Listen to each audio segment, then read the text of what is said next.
Selamat pagi, selamat beribadah di hari Minggu ke-6 sesudah Paskah.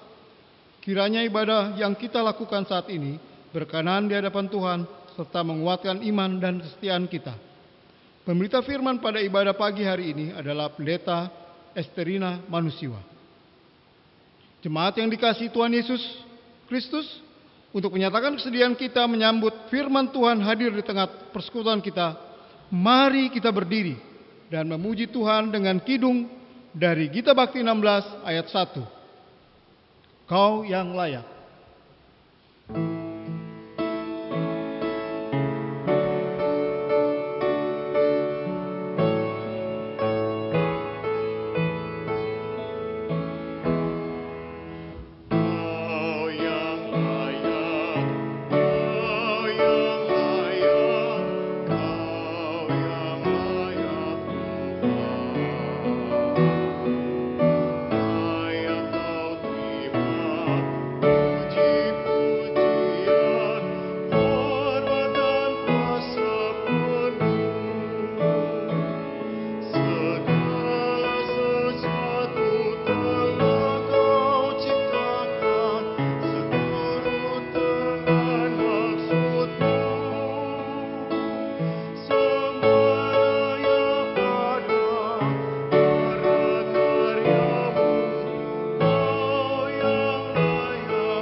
Pertolongan kita adalah dalam nama Tuhan yang menjadikan langit dan bumi.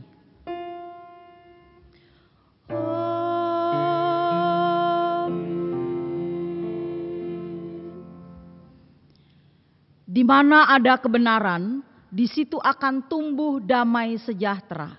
Dan akibat kebenaran ialah ketenangan dari ketentraman untuk selama-lamanya. Itulah tadi nas pembimbing dari Yesaya 32 ayat 17. Terimalah salam, kasih karunia dan damai sejahtera dari Allah Bapa kita dan dari Tuhan Yesus Kristus menyertai kamu.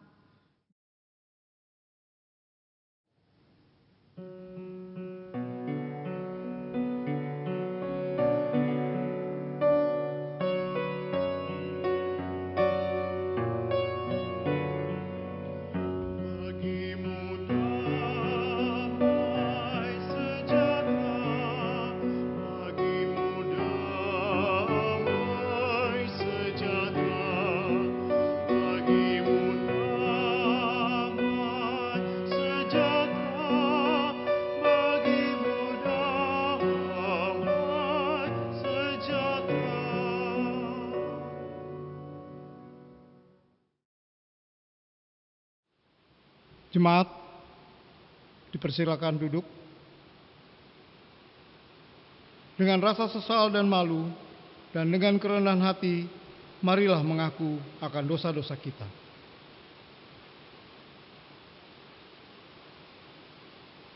Ya Allah yang kudus dan penuh kemurahan, kami menyadari dan mengaku di hadapan-Mu hakikat kami yang berdosa dan rapuh, sehingga cepat untuk berbuat jahat dan lambat untuk berbuat baik.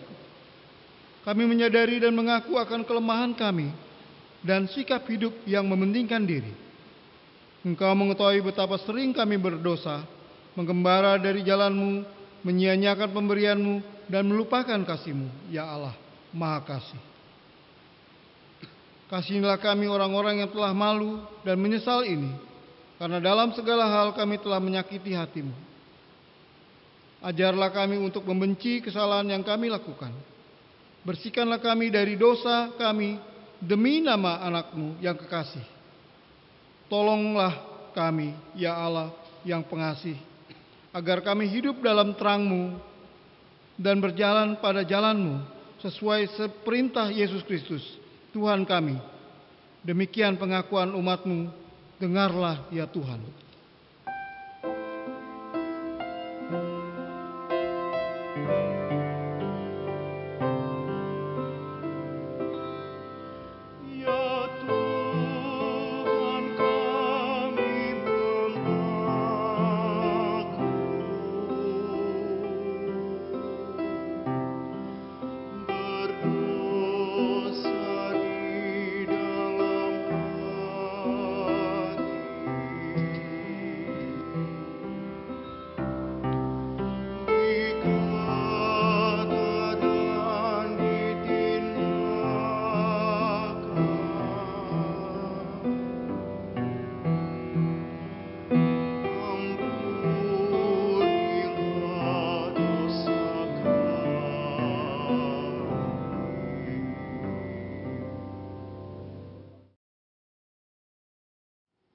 Saudara, kepada setiap orang yang telah mengaku dosa dan bertobat, disampaikan berita anugerah pengampunan seperti tertulis di dalam Mazmur pasal 103 ayat 8 sampai dengan ayat 12 yang menyatakan, Tuhan adalah penyayang dan pengasih, panjang sabar dan berlimpah kasih setia. Tidak selalu ia menuntut dan tidak untuk selama-lamanya ia mendendam. Tidak dilakukannya kepada kita setimpal dengan dosa kita, dan tidak dibalasnya kepada kita setimpal dengan kesalahan kita. Tetapi setinggi langit di atas bumi, demikian besarnya kasih setianya atas orang-orang yang takut akan Dia. Sejauh timur dari barat, demikian dijauhkannya daripada kita pelanggaran kita. Berdasarkan firman Tuhan ini, sebagai pelayan Yesus Kristus, kami memberitakan bahwa pengampunan dosa telah berlaku di dalam nama Bapa dan Anak dan Roh Kudus.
Sebagai orang-orang yang telah diampuni dan dikuduskan, marilah kita bersama-sama berdiri. Kita akan mendengarkan perintah hidup baru sebagaimana tertulis di dalam Roma pasal 12. Roma pasal 12 ayat 9 sampai dengan 21. Lembaga Alkitab Indonesia memberikan judul Nasihat untuk Hidup dalam Kasih. Hendaklah kasih itu jangan pura-pura. Jauhilah yang jahat dan lakukanlah yang baik. Hendaklah kamu saling mengasihi sebagai saudara dan saling mendahului dalam memberi hormat. Janganlah hendaknya kerajinanmu kendor. Biarlah rohmu menyala-nyala dan layanilah Tuhan. Bersukacitalah dalam pengharapan, sabarlah dalam kesesakan, dan bertekunlah dalam doa. Bantulah dalam kekurangan orang-orang kudus dan usahakanlah dirimu untuk selalu memberikan tumpangan. Berkatilah siapa yang menganiaya kamu. Berkatilah dan jangan mengutuk. Bersukacitalah dengan orang yang bersukacita, dan menangislah dengan orang yang menangis. Hendaklah kamu sehati sepikir dalam hidupmu bersama. Janganlah kamu memikirkan perkara-perkara yang tinggi, tetapi arahkanlah dirimu kepada perkara-perkara yang sederhana. Janganlah menganggap dirimu pandai. Janganlah membalas kejahatan dengan kejahatan. Lakukanlah apa yang baik bagi semua orang. Sedapat-dapatnya kalau hal itu bergantung padamu, hiduplah dalam perdamaian dengan semua orang. Saudara-saudaraku yang kekasih, janganlah kamu sendiri menuntut pembalasan, tetapi berilah tempat kepada murka Allah. Sebab ada tertulis, pembalasan itu adalah hakku. Akulah yang akan menuntut pembalasan, firman Tuhan. Tetapi jika seterumu lapar, berilah dia makan. Jika ia haus, berilah dia minum. Dengan berbuat demikian, kamu menumpukan bara api di atas kepalanya. Janganlah kamu kalah terhadap kejahatan, tetapi kalahkanlah kejahatan dengan kebaikan. Roh Kudus menolong kita untuk mewujudkan kemuliaan Allah dalam seluruh hidup dan kesaksian kita di dunia.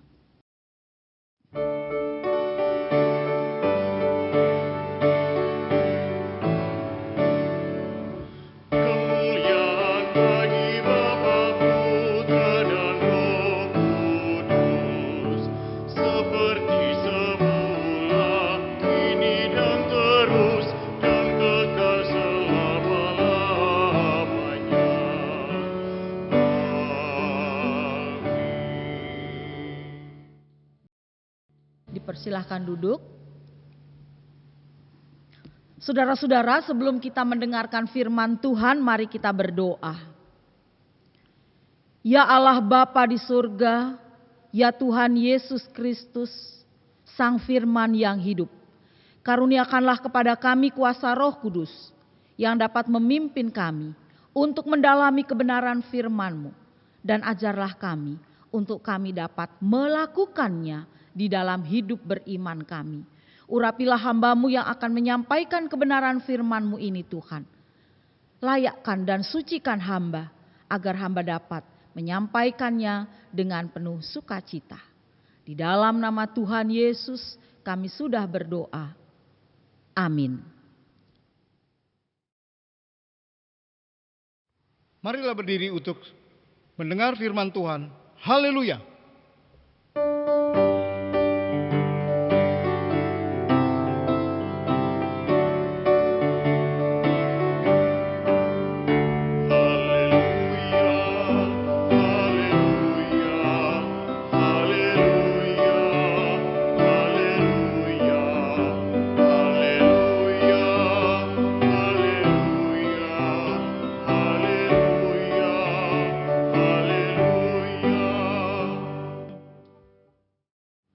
Bacaan Alkitab hari ini dari 1 Korintus 11 ayat 17 sampai dengan 23 yang menyatakan, dalam peraturan-peraturan yang berikut aku tidak dapat memuji kamu, sebab pertemuan-pertemuanmu tidak mendatangkan kebaikan, tetapi mendatangkan keburukan. Sebab pertama-tama aku mendengar bahwa apabila kamu berkumpul sebagai jemaat, ada perpecahan di antara kamu, dan hal itu sedikit banyak aku percaya. Sebab di antara kamu harus ada perpecahan, supaya nyata nanti siapakah di antara kamu yang tahan uji. Apabila kamu berkumpul, kamu bukanlah berkumpul untuk makan perjamuan Tuhan. Sebab pada perjamuan itu tiap-tiap orang memakan dahulu makanannya sendiri, sehingga yang seorang lapar, yang lain mabuk. Apakah kamu tidak mempunyai rumah sendiri untuk makan dan minum? Atau maukah kamu menghinakan jemaat Allah dan memalukan orang-orang yang tidak mempunyai apa-apa? Apakah yang kukatakan kepada kamu? Memuji kamu? Dalam hal ini aku tidak memuji. Sebab apa yang telah kuteruskan kepadamu telah aku terima dari Tuhan, yaitu bahwa Tuhan Yesus pada malam waktu ia diserahkan mengambil roti. Demikianlah pembacaan Alkitab. Hendaklah firman Tuhan yang dengan segala kekayaan diam di antara hatimu, dan ucaplah syukur kepada Allah.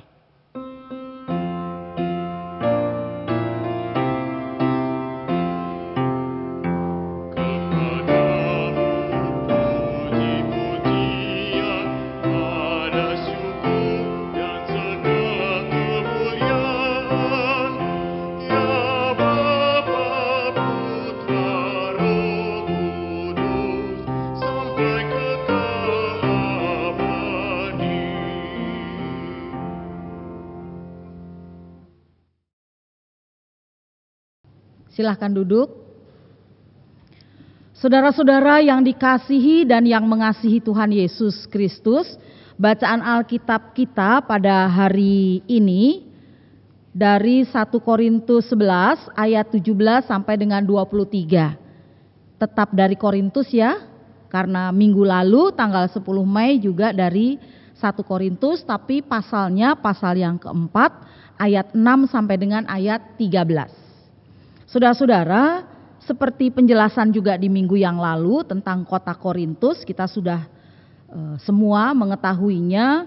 Gambarannya adalah bahwa kota Korintus ini terkenal dan maju pesat dalam bidang kebudayaannya, juga dalam pendidikannya, dan juga perdagangannya, perdagangan tembikar atau barang-barang tembikar, serta juga kota ini didominasi oleh kehidupan orang-orang melalui tindakan-tindakan amoral, maupun juga tindakan-tindakan amoral itu didominasi oleh perilaku seksual yang sembarangan. Serta juga ada pemujaan dari dewa-dewi Romawi di kuil-kuil utama, dan orang-orang di Korintus pada saat itu, khususnya jemaat di Korintus, ada sebagian yang termasuk mengikuti praktek-praktek amoral tersebut. Saudara-saudara yang dikasihi dan yang mengasihi Tuhan Yesus Kristus, gereja atau persekutuan di Korintus itu didirikan pada perjalanan penginjilan Rasul Paulus yang kedua, sekitar musim gugur tahun 52 Masehi. Seperti yang tertulis dalam Kisah Para Rasul pasalnya yang ke-18 ayat 1 sampai dengan ayat yang ke-18. Di Korintus ini Rasul Paulus tinggal selama lebih kurang 18 bulan. Dia membina gereja atau membina jemaat yang di sana sambil sehari-harinya mata pencahariannya atau pekerjaannya sebagai tukang membuat tenda.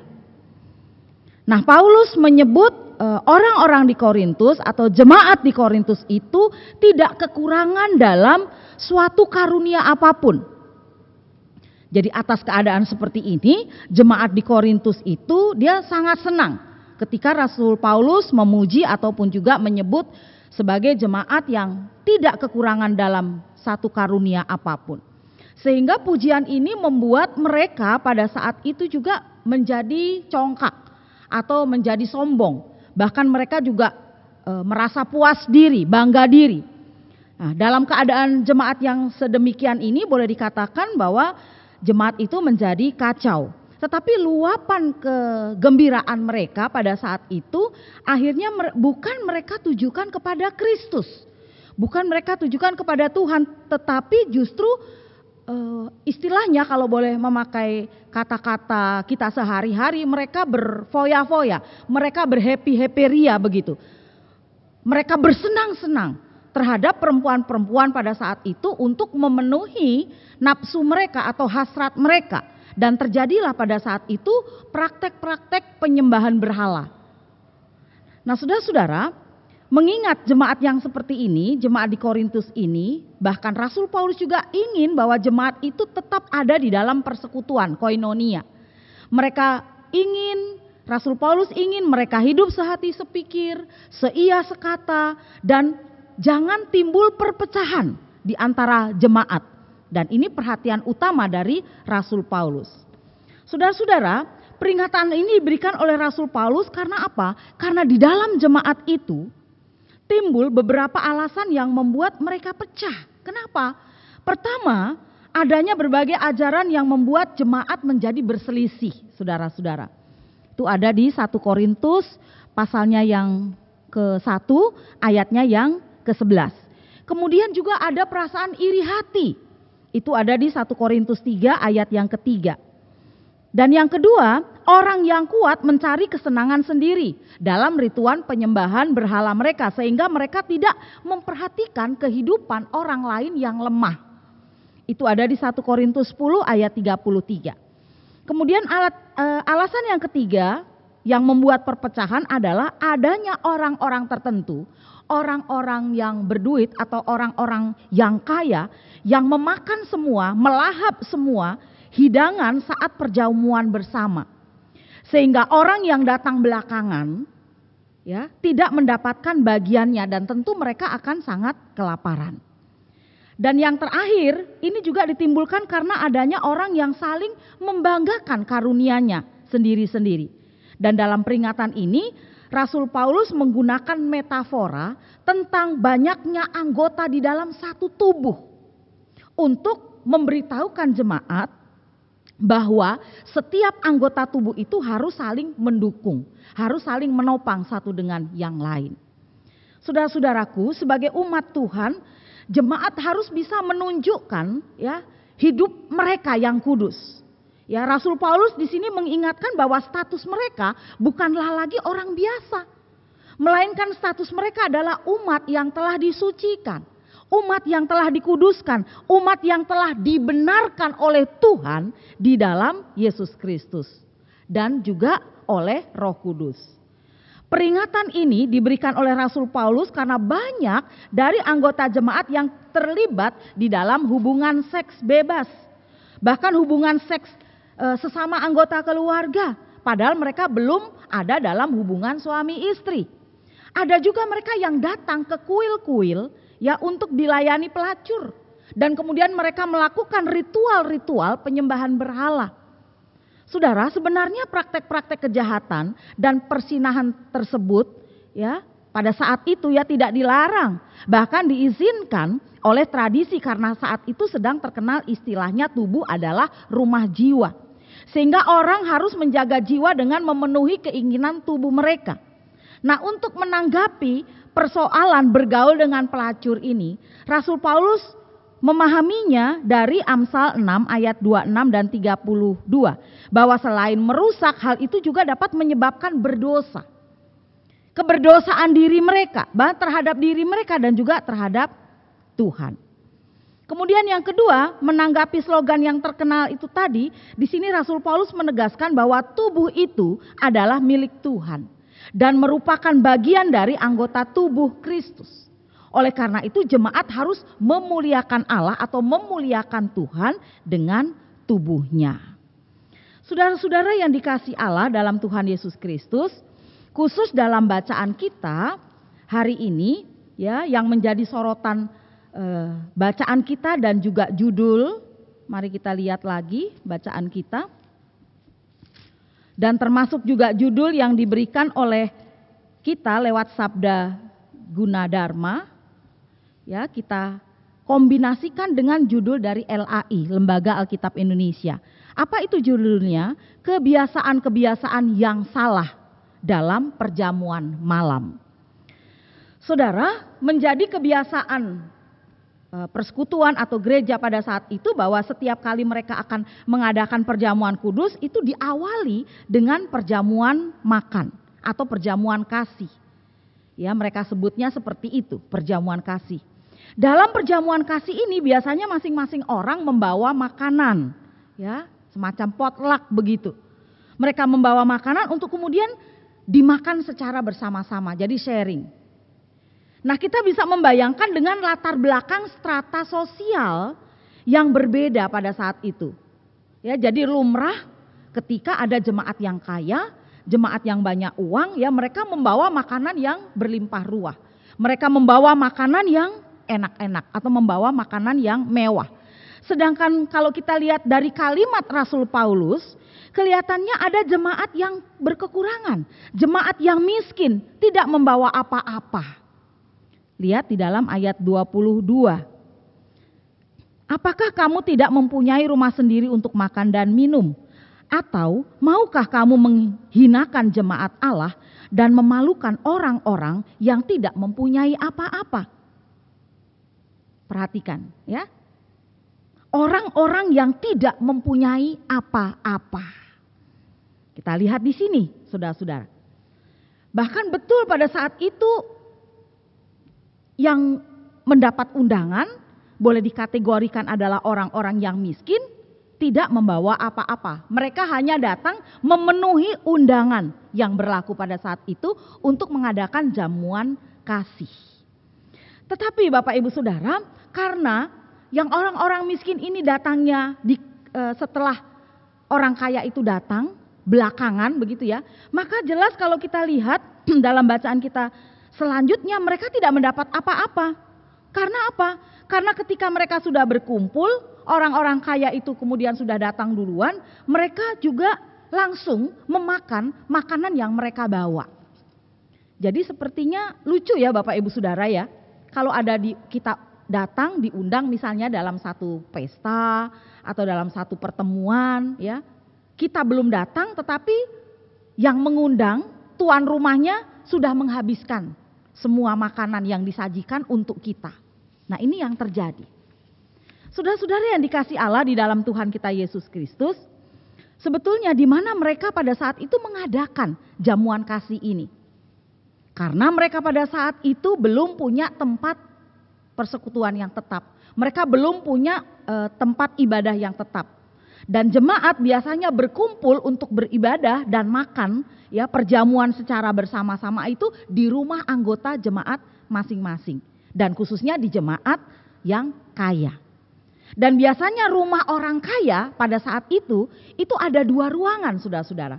Ada 2 ruangan yang dipakai untuk berkumpul. Yaitu yang pertama adalah ruangan makan, dining room. Ya, yang disebut di sini dengan triclinium. Ya. Dan kemudian ada yang di tengahnya. Di tengahnya itu atrium. Dan di tengah itu ruangan itu ada kolam air kecil yang disebut impluvium. Dari awal pertemuan saudara-saudara sudah kelihatan. Dari awal pertemuan ini atau dari awal persekutuan mereka akan berkumpul dalam jamuan kasih ini sudah kelihatan adanya perpecahan. Sudah nampak. Orang-orang kaya yang jumlahnya lebih sedikit dia akan datang lebih duluan, lebih awal. Dan langsung kemudian mereka berkumpul tadi di mana? Di triclinium itu tadi. Di ruangan ruang makan yang di depan itu tadi. Lalu kemudian kita lihat mereka pada saat itu ketika sudah berkumpul duluan, mereka tidak mau bergabung dengan orang-orang yang lain, dengan orang-orang dari kalangan bawah atau dengan orang-orang yang miskin. Bukan saja mereka pada saat itu berkumpul ya secara eksklusif di ruangan yang bagus itu tadi, ruangan VIP lah katakan seperti itu. Mereka juga langsung menikmati, mereka langsung makan, langsung minum yang mereka bawa sendiri, potluck itu tadi. Mereka tidak mau menunggu orang-orang miskin yang diundang itu tadi. Ya. Jadi coba Bapak Ibu Saudara bisa membayangkannya bagaimana itu terjadi. Nah, sementara mereka sudah makan, mereka sudah minum, jelas mereka kekenyangan. Mereka sudah kekenyangan, bahkan ada yang pada saat dalam bacaan kita tadi ya, ada yang sudah mabuk. Mabuk kayak karena mabuk kekenyangan, mungkin juga mabuk karena sudah meminum anggur yang begitu banyak. Saudara-saudara yang dikasih Allah dalam Tuhan Yesus Kristus, sebenarnya kebiasaan saling berbagi makanan, sharing itu ya, dalam perjamuan kasih adalah suatu hal yang umum. Yang dilakukan juga oleh orang-orang yang tidak percaya ya, atau orang-orang yang belum percaya begitu ya di dalam Tuhan. Tapi sungguh ironis, justru ini mereka lakukan ya oleh orang-orang yang percaya di dalam Tuhan. Bahkan apa yang biasa dilakukan dilakukan oleh orang umum ini mestinya tidak dilakukan oleh orang-orang percaya di dalam Tuhan. Oleh orang-orang yang sudah percaya di dalam Kristus. Mestinya mereka tahu bagaimana arti berbagi, kan begitu. Artinya mereka mestinya tahu bagaimana artinya untuk men-share, ya, memperhatikan orang lain, mempedulikan orang lain, apalagi ketika yang diundang pada saat itu adalah orang-orang miskin, orang-orang yang derajatnya atau tingkat sosialnya, status sosialnya lebih jauh dibandingkan dengan mereka. Dan Rasul Paulus mengecam perbuatan mereka ini. Saudara-saudara yang dikasih Allah dalam Tuhan Yesus Kristus, apa yang disampaikan oleh Rasul Paulus pada saat pembacaan kita ini juga kita pahami ketika kita boleh membacanya di dalam ayat yang ke-19. Sebab di antara kamu harus ada perpecahan, supaya nyata nanti siapakah di antara kamu yang tahan uji. Perhatikan, nampaknya saudara-saudara, Rasul Paulus ya di sini bernada positif, seolah-olah Rasul Paulus menganjurkan adanya perpecahan atau menganjurkan adanya perbedaan pendapat, supaya nanti dari sini kita tahu sebenarnya mana yang tahan uji. Tetapi bisa juga terjadi justru di sini Rasul Paulus dia ingin menyindir. Ya, menyindir dengan kasar begitu ya. Apa gunanya kamu menyatakan diri melakukan perbedaan-perbedaan itu?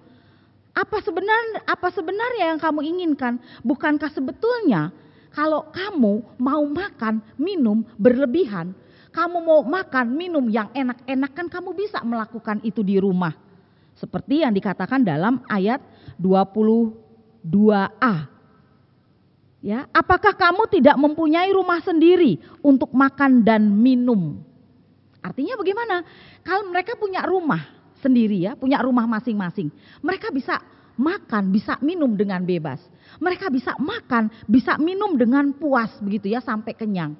Tetapi ini lain persoalannya. Ketika mereka mengundang orang lain, orang miskin itu untuk duduk satu meja, untuk duduk secara bersama-sama, makan bersama-sama, dan berbagi makanan yang mereka bawa secara bersama-sama. Saudara-saudara yang dikasihi Allah di dalam Tuhan kita Yesus Kristus, kita melihat kenapa Rasul Paulus menegur dengan keras. Sebelumnya atau dalam bacaan-bacaan sebelum dalam 1 Korintus pasal 11 ini, Rasul Paulus juga pernah menegur mereka di jemaat Kristen, jemaat di Korintus. Sudah ada perpecahan. Dengan adanya satu golongan Paulus, ada golongan yang lain yaitu golongan Apolos. Kemudian ada Kefas, kemudian ada golongan Kristus. 1 Korintus 1 ayat 12. Jadi Bapak Ibu Saudara, Paulus mau melihat bahwa bukan hanya perpecahan itu timbul tadi ya dari golongan orang kaya yang tidak peduli kepada orang miskin, tetapi Rasul Paulus juga melihat di sini perpecahan itu juga ada di antara mereka sendiri. Ketika mereka pada saat itu masing-masing merasa bahwa saya mengikuti ajaran atau kelompok atau golongan dari Paulus. Atau mereka pada saat itu merasa bahwa saya atau kelompok saya mengikuti dari ajaran Kefas atau dari ajaran Apolos dan seterusnya. Saudara-saudara yang dikasihi Allah dalam Tuhan kita Yesus Kristus, pembedaan ini ya, begitu kentara, begitu kelihatan ketika tidak hanya dari kelompok-kelompok itu saja yang merasa bahwa dirinya benar. Tetapi pembedaan ini begitu kentara, begitu kelihatan ketika kelihatan tadi ya, kelompok kaya, kelompok miskin, kelompok majikan, kelompok budak, ya kelompok orang Yahudi, kelompok orang Yunani. Dan pembedaan-pembedaan di sini jelas sekali membuat Rasul Paulus menegur mereka. Bahkan juga membuat Rasul Paulus ingin lagi meluruskan pemahaman mereka. Bahwa sesungguhnya perbedaan-perbedaan itu kalaupun ada tidak memecah belah ikatan persekutuan mereka di dalam Tuhan kita Yesus Kristus. Jadi ketika mereka pada saat itu berkumpul untuk makan secara bersama-sama, memperhatikan dan mengingat juga orang lain. Ketika mereka berkumpul untuk makan bersama-sama di dalam jamuan kasih, maka status sosial atau status ekonomi atau status atau dinding perbedaan apapun itu harus ditiadakan. Rasul Paulus mau mengingatkan sebagaimana perjamuan kasih itu seperti ketika ada di dalam satu perjamuan kudus, duduk bersama-sama dengan Tuhan Yesus. Itu ada di dalam ayat 23. Sebab apa yang telah kuteruskan kepadamu telah aku terima dari Tuhan. Yaitu bahwa Tuhan Yesus pada malam waktu ia diserahkan mengambil roti dan sesudah itu ia mengucap syukur dan seterusnya dan seterusnya. Bahwa persekutuan di dalam perjamuan kudus itu melambangkan ya kasih persaudaraan, kasih persekutuan di mana Yesus Kristus pada saat itu sebagai tubuhnya. Dan semua kita manusia sebagai anggota-anggotanya. Tubuh Yesus pada saat itu diibaratkan ataupun juga dapat dikiaskan pada saat itu kalau baca dari ayat 24 dan seterusnya sebagai bacaan atau nas pada saat kita perjamuan kudus. Ya, ini sering diambil. 1 Korintus 11 mulainya ayat 23 sampai dengan ayat yang ke-26. Mau mengibaratkan bahwa tubuh Kristus itu lambang dari apa? Roti yang kita makan, ya. Makanlah, kita makan roti. Itu melambangkan tubuh Kristus. Kemudian pelayan firman, pendeta memberikan anggur ya di dalam cawan kecil. Minumlah. Jadi anggur dalam cawan yang kita minum itu sebagai lambang darah Kristus. Jadi artinya bahwa tubuh dan darah Kristus itu melambangkan. Ya, tubuh dan darah Kristus itu melambangkan kasih atau bahkan juga Tuhan Yesus yang sudah menyerahkan dirinya, menyelamatkan kita umat manusia dari dosa-dosa kita. Jadi Bapak Ibu Saudara, Rasul Paulus secara umum ya mau mengatakan kepada kita, dan kita juga mau belajar dari firman Tuhan ini beberapa hal atau juga beberapa catatan. Saya di sini bisa memberikan catatan dan pembelajaran, yaitu yang pertama. Seperti judul khotbah kita dalam Sabda Guna Dharma, serakah versus tahan uji, itu judulnya. Ya, serakah versus tahan uji. Catatan yang pertama ini mau belajar apa sih yang dimaksud dengan serakah? Gitu. Alkisah ada seorang raja nih Bapak Ibu Saudara. Ya. Ada seorang raja yang gemar makan. Karena serakah dia menyuruh para tukang pada saat itu untuk mengecilkan pintu masuk. Nah raja yang serakah itu saudara-saudara karena dia senang makan ya, dia makan terus. Lalu kemudian badannya menjadi gemuk. Dan karena dia kegemukan, dia mati terkurung di dalam kamar itu. Kenapa? Ya jelas dia mati ya. Karena dia kan awalnya minta bahwa pintu kamarnya itu dia kecilin. Karena dia kegemukan dan pintunya semakin lama dia minta dikecilin. Supaya apa? Supaya orang lain gak masuk ke kamarnya ngambil makanan dia gitu. Akhirnya dia sendiri yang terkurung di situ.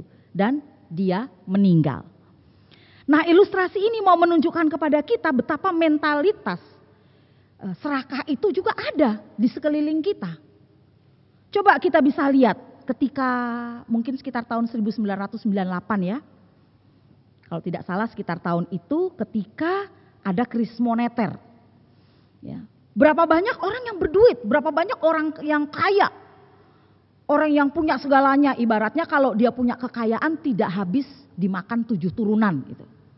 Ya berapa banyak orang berduit, berapa banyak orang kaya pada saat itu yang menumpuk makanan dan panganan atau bahan makanan yang lain. Sementara banyak orang di luar sana yang kesulitan untuk makan. Orang kaya ini yang menumpuk kekayaannya, dia tidak peduli dengan orang lain, dengan orang miskin yang pada saat itu sangat membutuhkan dalam kehidupan mereka sehari-hari tentunya. Atau tidak usah jauh-jauh, saat sekarang lah, saat pandemi COVID-19 ya. Karena serakah itu tadi juga ada beberapa perusahaan ya yang menimbun kekayaannya dan mencari untung sebesar-besarnya. Ada perusahaan atau mungkin juga orang yang berduit ya, orang yang kaya itu tadi saya katakan dia menimbun dan menyimpan masker. Nah, di televisi ada itu. Sementara kemudian orang di luar sana bingung butuhkan masker, langka masker. Di minimarket sudah tidak ada, di supermarket juga sudah tidak ada. Tidak ada satupun masker yang bisa kita beli. Ya sementara saya katakan tadi ada perusahaan atau orang yang berduit tanda kutip tadi ya dia timbun masker. Akhirnya apa? Mereka sekarang rugi miliaran. Kenapa? Jelas, karena sekarang masker sudah gampang didapat. Mohon maaf di pinggir jalan banyak orang jual masker. Ya, di pejeng-pejeng tuh banyak. Tidak hanya itu, ibu-ibu, anak-anak gadis, enggak hanya anak gadis, anak GP juga rajin bikin masker. Karena waktu luangnya banyak di rumah. Bikin masker dari model apa aja bisa mereka bikin. Yang gambar lucu-lucu gitu ya. Gambar animasi atau masker yang tahan bakar sesuai dengan standar WHO dan lain sebagainya. Sekarang masker gampang dicari, gampang didapat. Orang menumpuk kekayaan, serakah. Itu catatan yang pertama, tapi kemudian dikatakan serakah versus tahan uji. Tahan uji ini apa maksudnya saudara-saudara? Dari bacaan kita tadi kita dapat merenungkan apakah kita hadir sebagai seseorang yang dapat menunjukkan diri kita sebagai orang Kristen yang sejati. Atau tidak. Ya, ketika kita diperhadapkan pada masalah apakah kita mau hidup untuk diri kita sendiri, kita mau egois atau sebaliknya mau hidup juga saat ini kita mau prihatin mempedulikan orang lain di situasi seperti ini, nah disinilah iman kita diuji. Apakah kita tahan uji? Apakah kita mau tetap mempertahankan tadi keserakahan kita, atau dengan situasi yang menjanjikan seperti ini kita mampu ya untuk tidak bersikap egois, untuk tidak bersikap serakah dan lain sebagainya, tapi kita mampu untuk menahan ujian, godaan yang ada di sekitar kita. Kemudian yang kedua, perjamuan kudus. Perjamuan kudus membuat kita sama di hadapan Tuhan. Tidak ada yang lebih tinggi, tidak ada yang lebih rendah, tidak ada yang lebih mulia, tidak ada yang lebih hina, tidak ada yang lebih besar, tidak ada yang lebih kecil, tidak ada yang lebih kaya, atau bahkan juga tidak ada yang lebih miskin. Tidak ada yang lebih benar atau bahkan juga tidak ada yang lebih salah. Karena dengan roti yang sama, ya, dengan anggur yang sama di dalam cawan itu juga kita minum, kita mengingat bahwa Tuhan Yesus telah menyerahkan dirinya bagi kita, bagi saudara dan saya untuk mengampuni dosa kita. Yang ketiga, belajar dari jemaat Korintus, jangan sampai perpecahan terjadi karena kita lupa saling memperhatikan. Gereja mewarisi ritual perjamuan yang mengingatkan kita untuk saling berbagi, untuk saling memperhatikan dalam kehidupan kita di tengah persekutuan. Dan perjamuan kudus itu mestinya menjadi momen bagi kita untuk semakin menghayati persekutuan kita dengan sesama warga jemaat. Dan dengan demikian kita mampu untuk menghayati tubuh Kristus itu sendiri. Dan yang keempat, saya rasa bukan berarti bahwa kita mau mengikuti perjamuan kudus saja ya, tetapi kemudian kita lupa terhadap lingkungan sekitar kita. Seluruh hidup kita itu adalah beribadah kepada Tuhan. Bukan hanya ketika kita ada di gereja saja, tapi juga ketika saudara dan juga saya membangun adanya sebuah relasi yang baik. Relasi yang baik ini ya ditunjukkan melalui sikap kepedulian kita. Saling berbagi, saling memperhatikan, dan harus menjadi bagian yang integral di dalam seluruh kehidupan kita ataupun juga dalam kebutuhan kita. Saudara-saudara yang dikasih Allah dalam Tuhan Yesus Kristus. Dengan demikian, saudara dan juga saya diingatkan dan mau belajar akan arti hidup kita di dalam dunia ini. Yaitu bagaimana saudara dan juga saya mampu untuk menjadi berkat bagi orang lain. Sehingga ketika kita mampu untuk hidup menjadi berkat orang lain, kita harus menjauhi sikap atau sifat kita yang serakah. Menjauhi sifat kita yang mementingkan diri sendiri atau egois. Tapi sebaliknya bagaimana kita juga mau peduli terhadap orang lain. Bagaimana kita juga mau membangun kebersamaan kehidupan kita. Tidak hanya dalam persekutuan kita, jemaat kita atau gereja kita. Tetapi juga untuk orang lain yang ada di sekeliling kita. Atau yang ada di sekitar kita. Amin. Saat teduh selesai.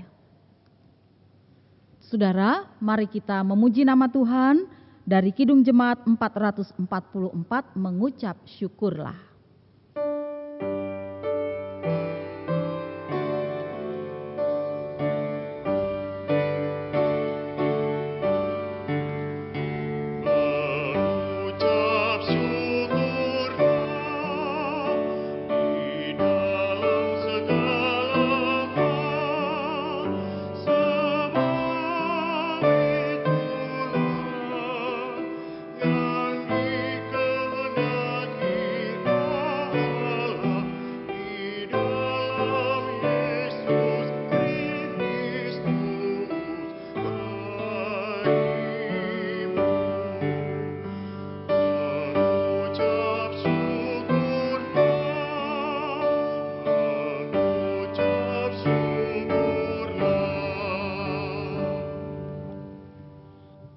Mari kita bersama-sama berdiri, kita mengikrarkan pengakuan iman rasuli.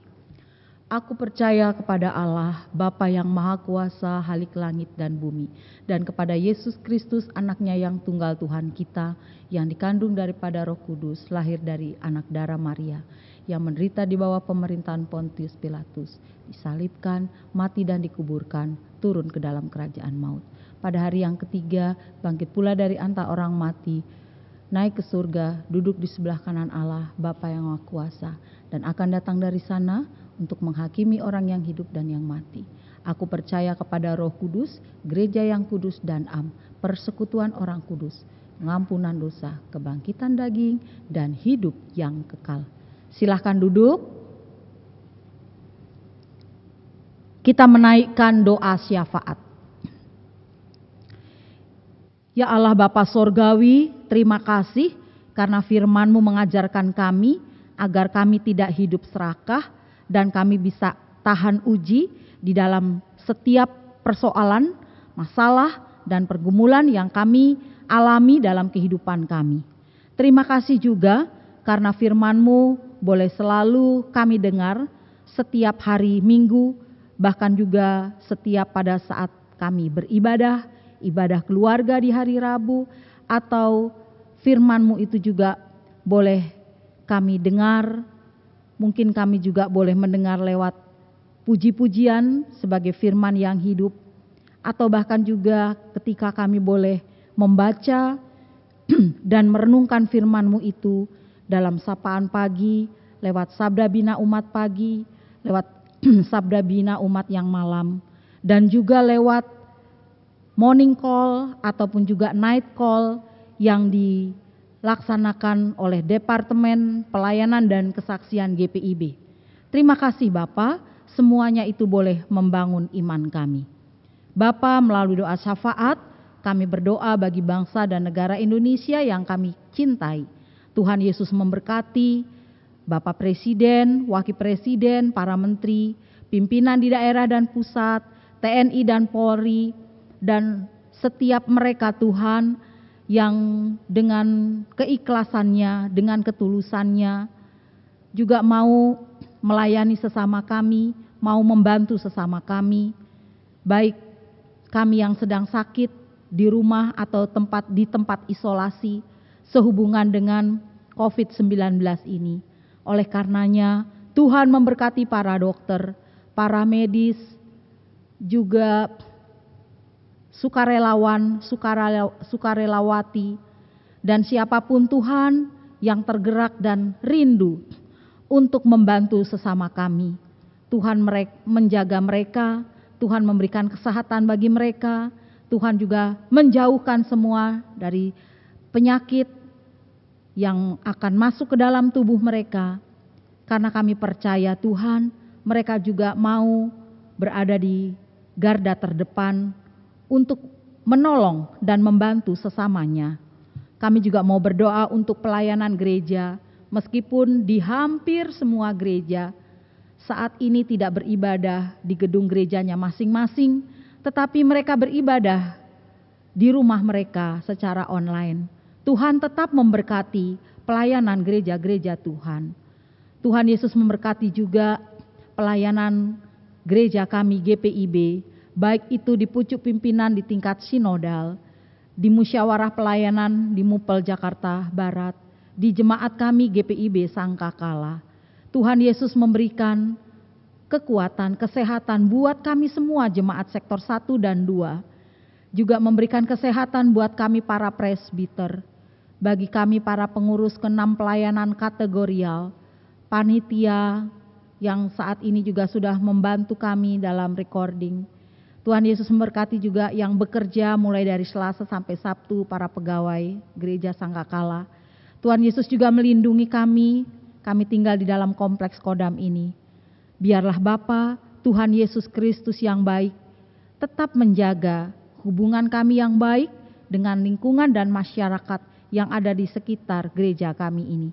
Kami berdoa juga bagi mereka yang saat ini sedang dalam sakit, baik di rumah atau di rumah sakit. Saat ini butuh uluran tangan Tuhan dalam pemulihannya. Bapak Penatua Daniel Lepar, atau juga saudara-saudara kami yang sudah lansia, juga yang saat ini sedang lemah tubuhnya. Tuhan menjamah mereka, memulihkan mereka. Termasuk mereka yang tinggal sendirian, ibu janda, atau bahkan juga para duda, bahkan anak-anak yatim piatu. Tuhan, Engkau juga boleh mencukupkan kebutuhan-kebutuhan mereka. Termasuk juga kami mau berdoa mereka Tuhan, yang terkena dampak COVID-19, mereka yang tidak lagi bisa bekerja, di PHK atau dirumahkan sementara, atau bahkan sudah tidak lagi bekerja, tolong Tuhan. Tuhan boleh membuka jalan untuk saudara-saudara kekasih kami ini Tuhan. Mereka yang hidupnya berkekurangan, makan pun saja juga mereka sangat sulit Tuhan. Tuhan jadikanlah kami juga sebagai saluran berkat buat mereka, menolong sesama kami. Kami boleh mensyukuri meskipun dalam keadaan COVID-19 ini, kami tinggal diam di rumah Tuhan. Kami selalu menjaga jarak satu dengan yang lain, atau kami juga menjaga sesuai dengan aturan protokoler dari pemerintah. Kami percaya semua maksud itu baik Tuhan, untuk memutus mata rantai COVID-19 yang dapat menularkan satu dengan yang lain. Tolong Tuhan, biarlah pandemi ini segera berakhir Tuhan. Tolong kasihani kami anak-anak Tuhan, kasihani kami bangsa dan negara Indonesia, kasihani kami para pemimpin, kasihani kami semua yang selalu berdoa, memohon belas kasihan dari Tuhan. Tuhan mendengar semua doa kami, termasuk mereka yang bersukacita berulang tahun. Biarlah ungkapan syukur ulang tahun mereka, baik ulang tahun perkawinan atau ulang tahun 1 tahun, Tuhan tambahkan mereka. Mereka selalu datang kepada Tuhan dengan ungkapan-ungkapan syukur mereka. Terima kasih Tuhan. Kami juga mau berdoa atas kesalahan pelanggaran kami secara pribadi. Ampunilah dosa kami. Ya Tuhan, dalam pengasihan-Mu kami mohon, dengarkanlah doa kami. Peliharalah kami dalam nama Tuhan Yesus Kristus yang mengajar kami berdoa secara bersama-sama. Bapa kami yang di surga, dikuduskanlah nama-Mu, datanglah kerajaan-Mu, jadilah kehendak-Mu di bumi seperti di surga. Berilah kami pada hari ini makanan kami yang secukupnya, dan ampunilah kami akan segala kesalahan kami, seperti kami juga mengampuni orang yang bersalah kepada kami. Dan janganlah membawa kami ke dalam pencobaan, tetapi lepaskanlah kami dari yang jahat.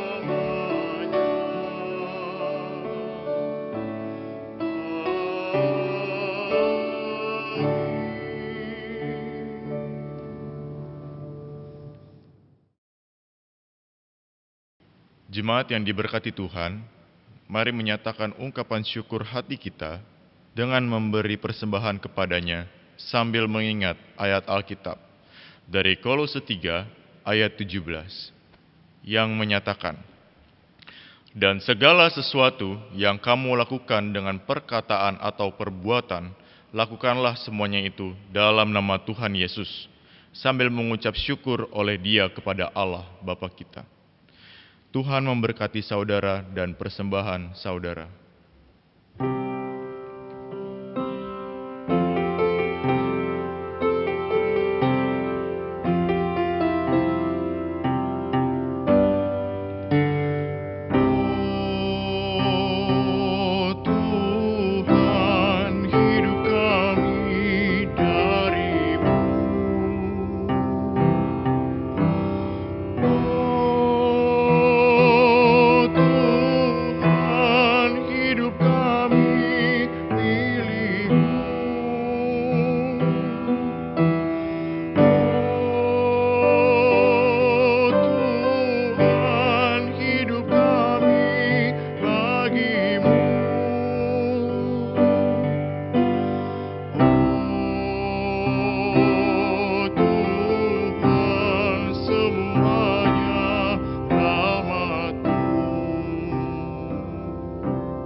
Jemaat dipersilakan untuk berdiri.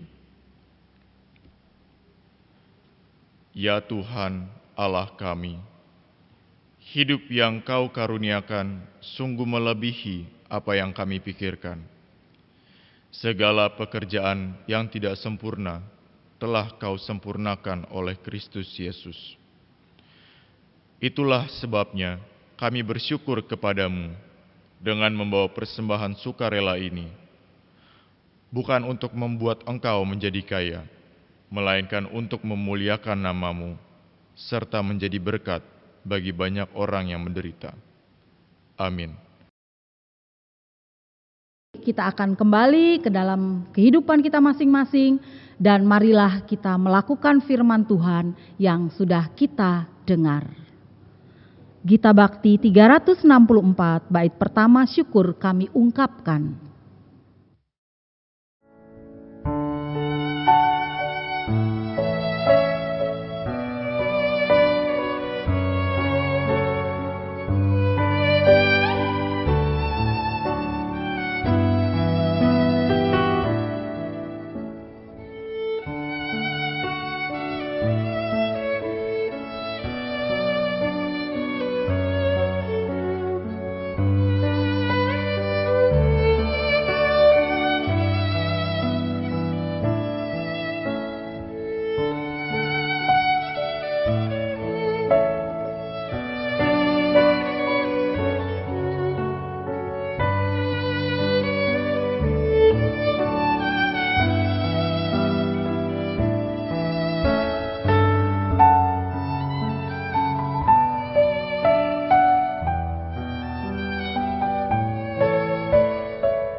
Serahkan hati dan pikiran kita kepada Tuhan, serta terimalah berkat-Nya.